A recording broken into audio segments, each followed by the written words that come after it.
Génération Citoyen.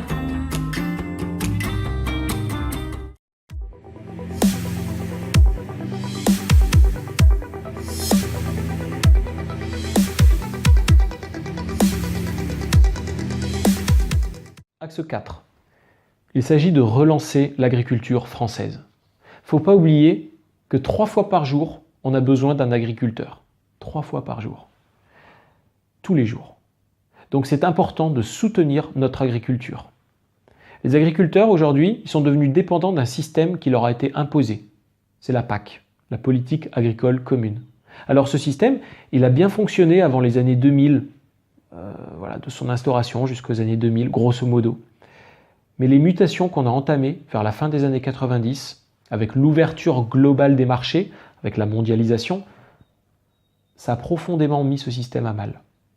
Aujourd'hui, il faut le constater, la PAC, la politique agricole commune, telle qu'elle est appliquée aujourd'hui, elle est inadaptée à l'environnement économique mondial et à l'environnement tout court auquel sont soumis les agriculteurs. Ça ne marche pas. Donc il faut prendre des mesures d'urgence, en concertation avec nos partenaires européens, quitte, en dernier recours, à geler le système jusqu'à ce qu'une solution valable soit trouvée. Le complément de cette mesure pour sauver notre agriculture, pour soutenir les agriculteurs qui aujourd'hui n'en peuvent plus, il ne faut pas oublier que tous les 2 jours, c'est les statistiques, tous les 2 jours, il y a un agriculteur qui se suicide. Et ça, c'est inacceptable. Inacceptable dans notre pays où l'agriculture, c'est dans les racines de notre histoire. Donc ça c'est non, tout simplement. Donc le complément par rapport à ça, c'est de mutualiser la dette agricole. Et ça, c'est un projet d'avenir très très ambitieux.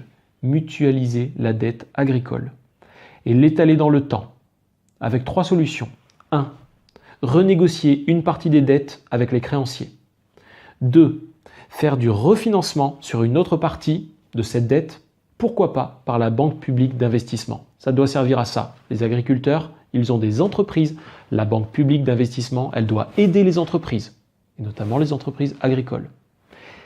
Et 3, créer, et c'est innovant, une structure d'intérêt national de type partenariat public-privé, avec pourquoi pas des investisseurs privés, pour supporter l'agriculture française et venir en aide à cette filière, mais surtout arrêter le système d'aide, mais la faire vivre durablement et de façon beaucoup plus pérenne.